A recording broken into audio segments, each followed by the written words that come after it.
प्रेरणादायक और मनोरंजक कहानियों की कड़ी में सुनते हैं आज की कहानी। एक बार की बात है, किसी राज्य के एक गांव में एक गरीब किसान रहता था।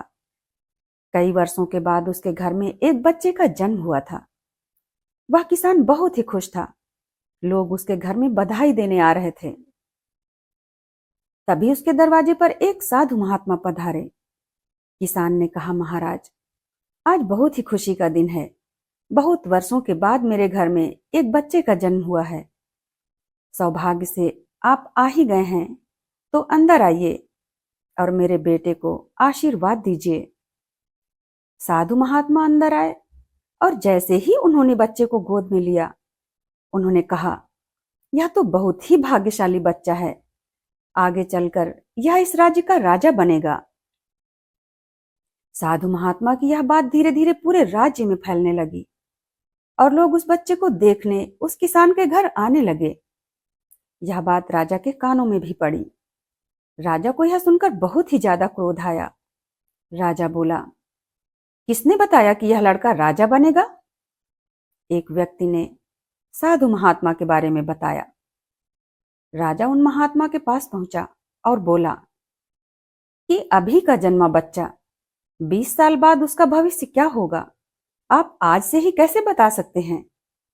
साधु महात्मा ने कहा, यह मैं नहीं कह रहा, यह होनी है और होनी को कोई टाल नहीं सकता। यह उसके पूर्व जन्म का लेखा जोखा है जो इस जन्म में पूरा होना है। राजा ने कहा, महात्मा जी, मैं इस होनी को अनहोनी में बदल दूंगा। साधु महात्मा ने कहा, राजन, आप भी यही हैं और मैं भी यही हूं। आप कोशिश कर लीजिए, शायद आप कर सकें। इसके बाद वह राजा सीधे उस किसान के घर पहुंचा। वहां पर लोगों की भीड़ लगी हुई थी। राजा ने किसान और उसकी पत्नी से कहा कि मैं यहीं पास के ही नगर का एक सेठ हूं। मेरी पत्नी ने मरे हुए बच्चे को जन्म दिया है। वह बच्चे के लिए बहुत व्याकुल रहती है। आप बहुत गरीब हो, आप इस बच्चे का ठीक से लालन पालन नहीं कर सकोगे, इसलिए कुछ समय के लिए आप अपने बच्चे को मुझे दे दीजिए। जैसे ही मेरी पत्नी की स्थिति ठीक होगी, मैं आपके बच्चे को वापस कर दूंगा और इसके बदले में आपको बहुत सारा धन भी दूंगा, जिससे आप अपने बच्चे की अच्छे से देख रेख कर सकेंगे। वह किसान और उसकी पत्नी बच्चा ना होने का दुख अच्छी तरह समझते थे। उन्होंने सेठ जी की बात को समझा और कुछ दिनों के लिए अपने बच्चे को उन्हें सौंप दिया। अब राजा बच्चे को लेकर पहाड़ी पर गया और वहां से नीचे नदी में उस बच्चे को फेंक दिया। उसे लगा यह बच्चा डूबकर मर जाएगा और इसका खेल यहीं पर खत्म हो जाएगा। लेकिन वह बच्चा नदी में बह रही एक झाड़ी में गिरा। कुछ दूरी पर एक बहुत ही धनवान सेठ स्नान कर रहे थे। उन्होंने बच्चे के रोने की आवाज सुनी। वह तैरकर उस झाड़ी के पास गए और बहती हुई झाड़ी से उस बच्चे को बचा लिया। जब वह बच्चे को लेकर घर पहुंचे और उस बच्चे की पूरी कहानी अपनी पत्नी को सुनाई, तो उनकी पत्नी ने कहा कि भगवान ने हमारी प्रार्थना सुन ली है।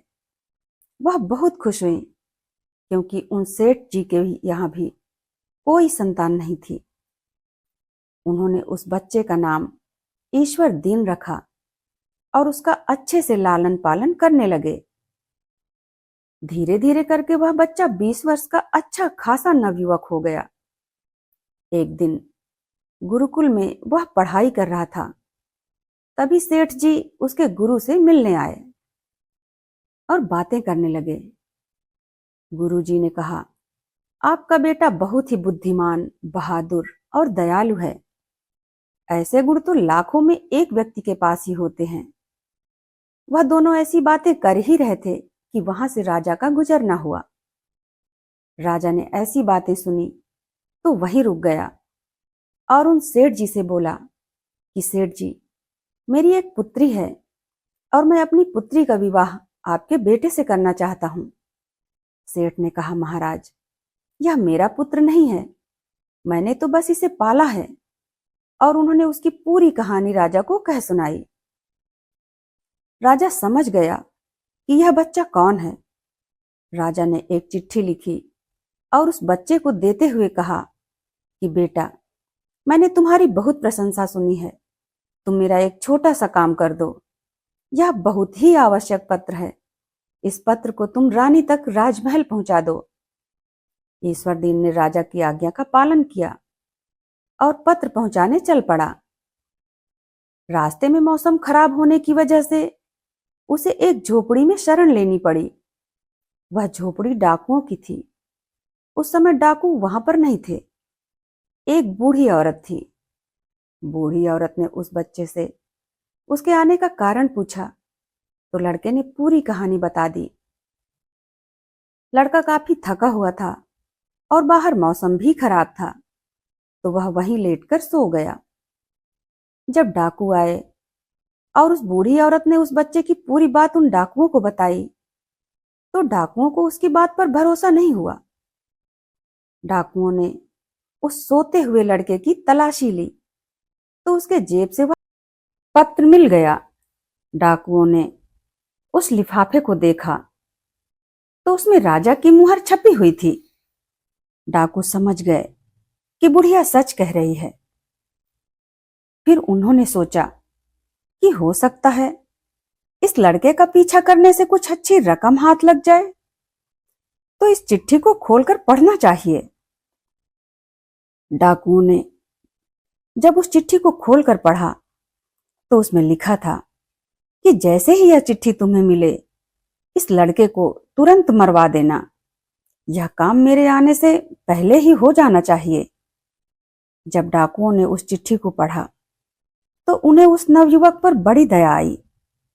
उन्होंने एक दूसरा संदेश लिख दिया और बहुत ही अच्छे तरीके से उसको फिर से उसी लिफाफे में बंद कर उस नवयुवक की जेब में डाल दिया।